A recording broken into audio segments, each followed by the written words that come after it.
the first carry here for Frank Gore. And he'll take it ahead to the 28-yard line.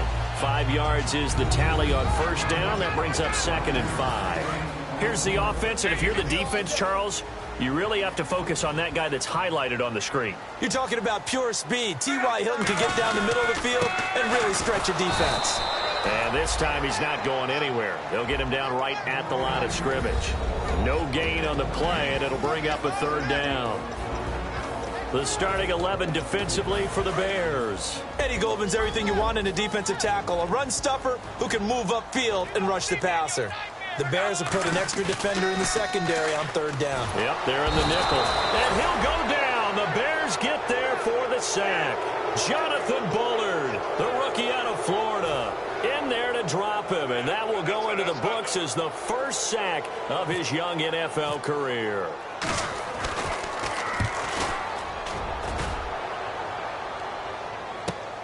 Fielded at the 20.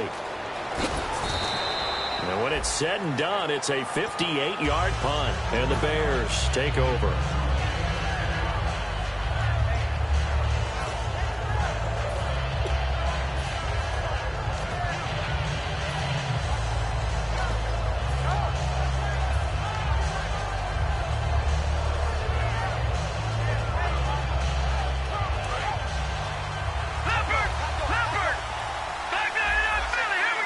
They come out with 1 back and 3 tight ends.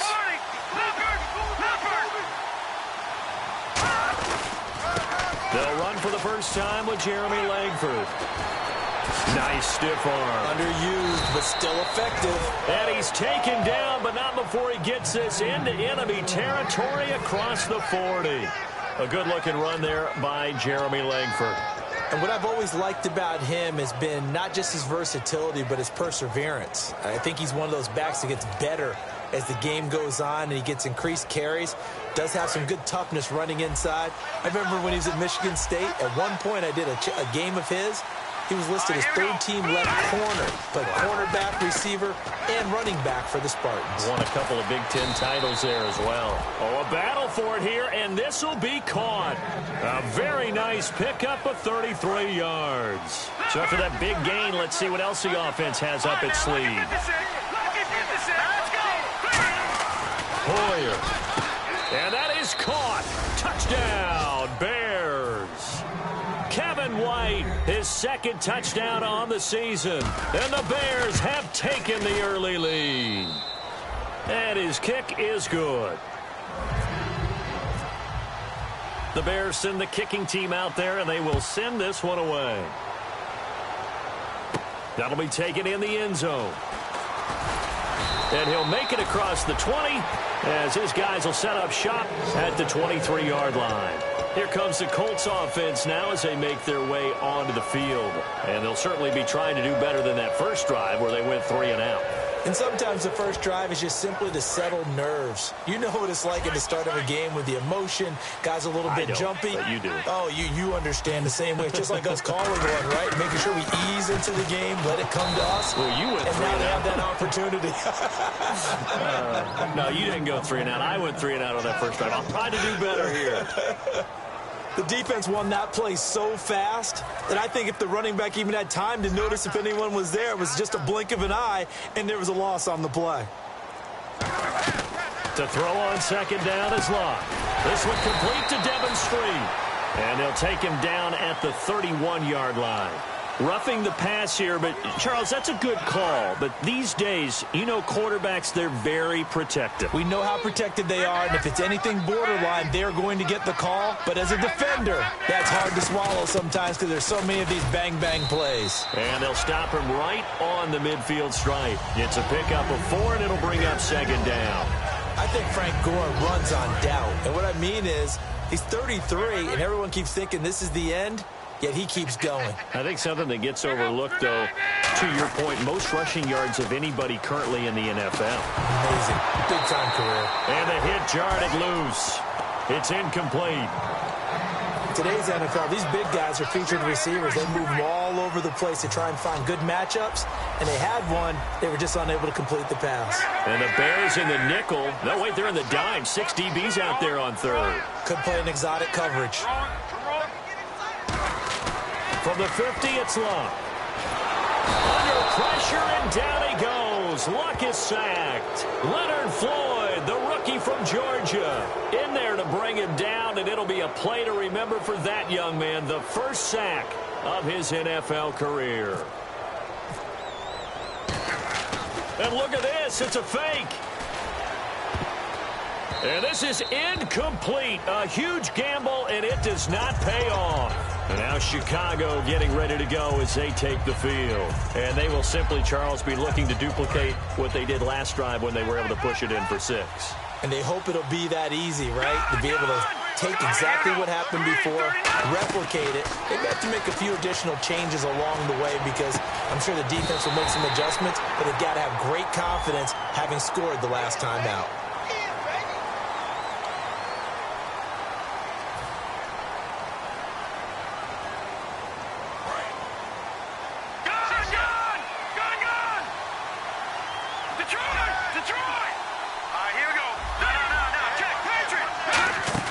From the midfield stripe, they'll look to throw. Oh, the ball comes out on the hit, but they'll say it's incomplete. Marquise Wilson, the one he was trying to get it to. And it's second down.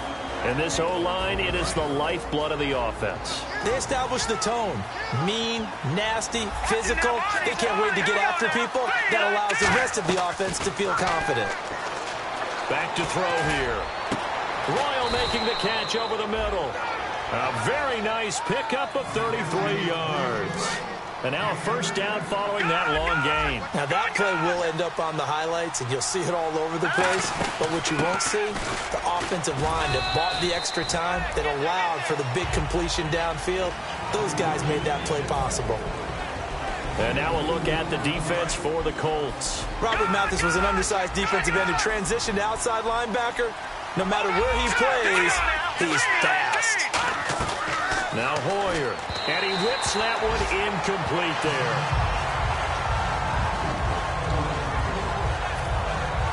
And the offense looking to pick up the first down after the second down incompletion. And it looks like we've got a dime set here defensively. 6 DBs in the game.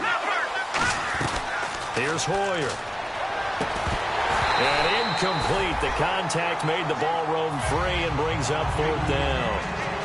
Now Cody Parkey out to try the field goal.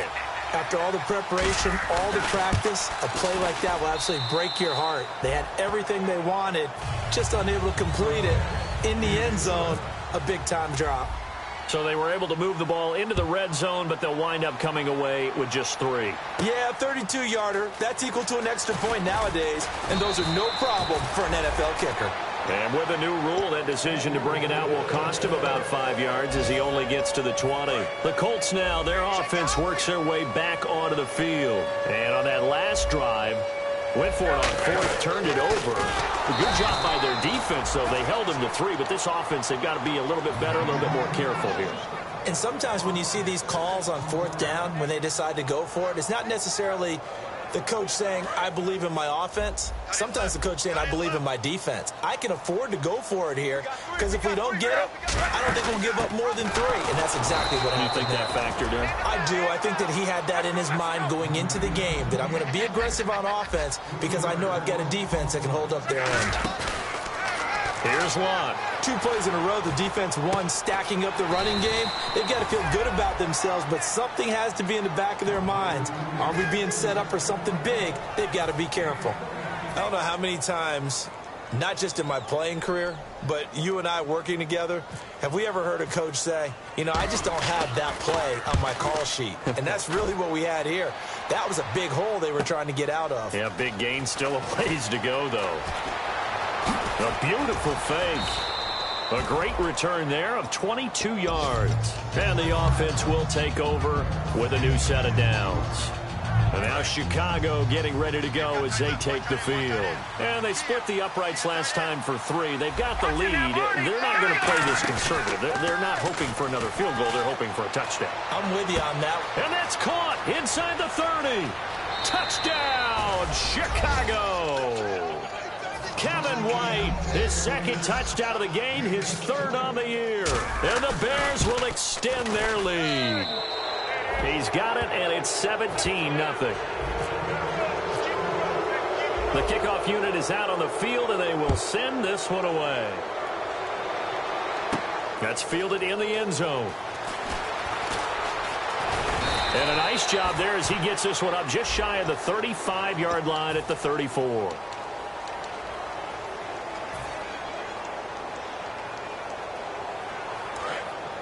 And the defense definitely showing blitz here. Gore back there as the lone setback. Now a play fake here on first down. It's a short one here, complete to his tight end. And they are going to take possession of the football inside the 15 at the 14-yard line. And now Chicago getting ready to go as they take the field. And last time the formula was pretty simple. One play drive, long pass. That maybe they just want to do that again, right? And that's exactly how you want to draw things up. Whether it's on your grease board, right, in your playbook, one play drive is exactly what you want on offense. But they have to be careful of is not having a letdown. It was real easy last time. They can't expect that going forward. Yeah, we'll see if it's that easy here. They come out 5 wide, 3 of them to the right side. Hoyer. And he takes this one in for a Bears touchdown. Alshon Jeffrey, his first touchdown on the year. And the Bears will add on to their lead. I know a lot of people look at these games and think, all right, this thing's done. Let's have some sportsmanship. Let's not try and score. You should never do that in the NFL. I've seen big leads blown, and teams that look like they had a victory, all of a sudden we're going home with a loss. That'll be taken in the end zone. And he'll wind up about 4 yards shy of where he would have been if he had taken a knee, as they'll start at the 21-yard line. Here comes the Indianapolis offense now as they get set to take over. And the turnover last time, that's sort of been symptomatic of their struggles here in this one. Big word.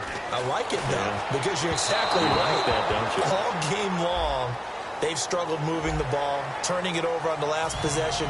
Is that word again, symptomatic? Yeah. I like that. Your analysis, symptomatic of the success of this broadcast. What I like is that you gave me the word, and I just kept using it. Luck now to throw. It's complete here to T.Y. Hilton. And he'll be taken down, but not before he gets into enemy territory. They hit that crossing route really well. Excellent timing, puts it right on him, and he keeps running. Yeah, turned it upfield for good yardage. And the D-line pinching together must be expecting the run. And they're going to go soft on the corners. They go play action here on first down. Out to his left. And he's just going to throw this one out of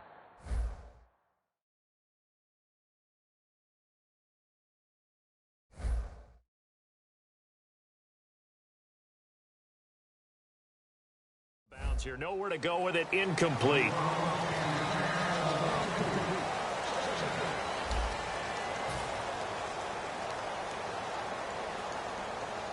Offense still needing 10 yards. Second down.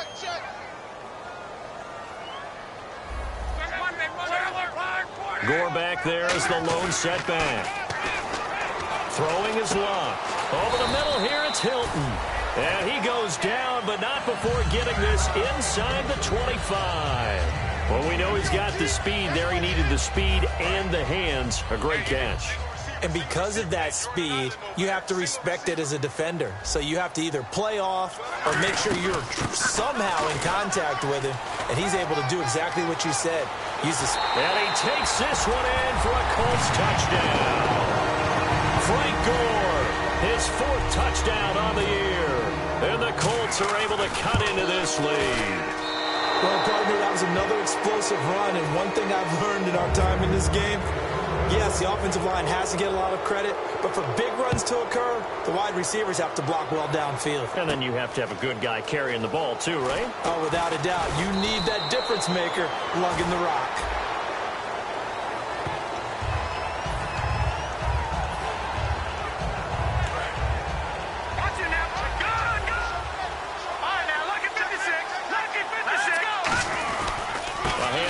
Jeremy Langford. And he'll take this one only up to about his 13-yard line. 2 yards on the carry there. It'll be second down. That's a good play by the guys on the defensive side of the ball. Held him to a gain of 2. And that changes the playbook a little bit now for the guy calling plays. 2nd and 8. Now he's got to probably think about going to the air instead of maybe staying with the ground game. They'll drop to throw. And he's going to go down right near the goal line. The officials look at each other. They're going to mark him at the 1-yard line.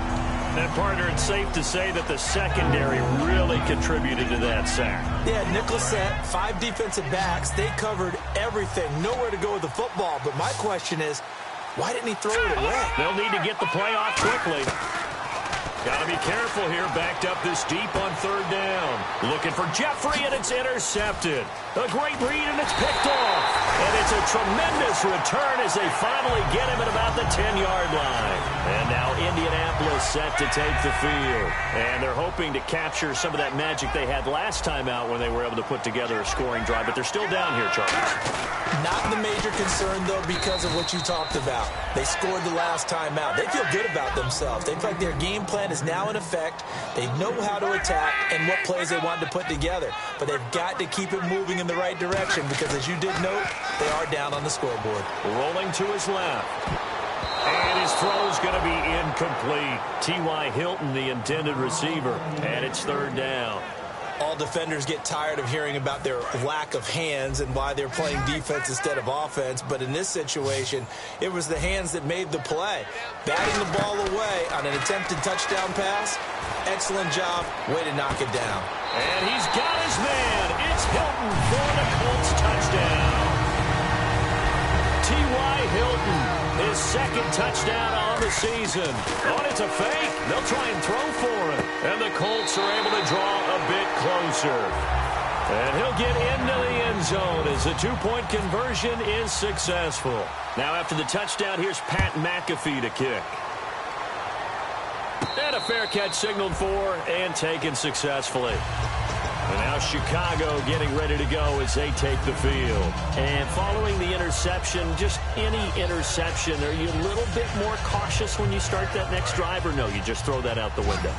I think you are. I don't think that there's any way you can run back out there and go, totally didn't affect me. Let's just go ahead and be loose with the football again.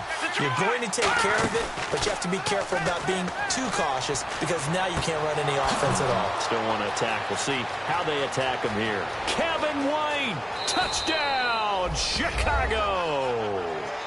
Kevin White on his way to a monster game. 3 first-half touchdowns. And the Bears will extend their lead. So not only is that his 3rd touchdown catch of the game, he's done it here in the first half.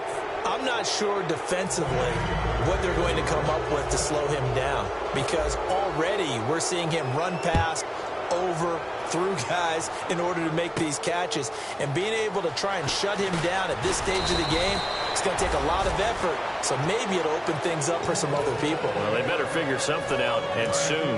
And the Colts offensive unit ready to see what they can do here. Last time they were out, they scored. Still trailing here, though, so some work to do. But it's okay in terms of mindset because they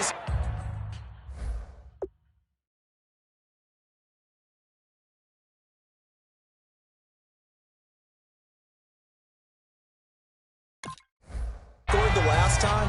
They're not quite as worried about being down on the scoreboard because now their confidence is a little bit higher. They feel like they've got something going, and they feel like they can attack again and put more points on the board. Are you scoreboard watching if you're the offense, or are you just focused on this drive? We wouldn't be telling the truth if we said that they didn't scoreboard watch. Everyone does it to some extent. But you've got to set it aside right now and just focus on this series. That'll take care of the scoreboard if they punch it into the end zone. So the offense has it 1st and 10. They come out 5 wide, 3 of them to the right side. Now Luck. He's going to loft one deep left side here. And he knocks the ball away, and it falls incomplete. Fans do love the long ball, don't they? And he already found his guy once. Tried to give him another chance there, didn't he? Yeah, he did. Couldn't connect, but as you alluded to, he does have that touchdown from earlier, trying to keep him in the rhythm. And here's carry number 10 for Frank Gore. And he will lose yardage back to the 34-yard line. They'll wind up losing 3. And now it's 3rd down. And they've got an extra defensive back out there now on 3rd and 13.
My second body.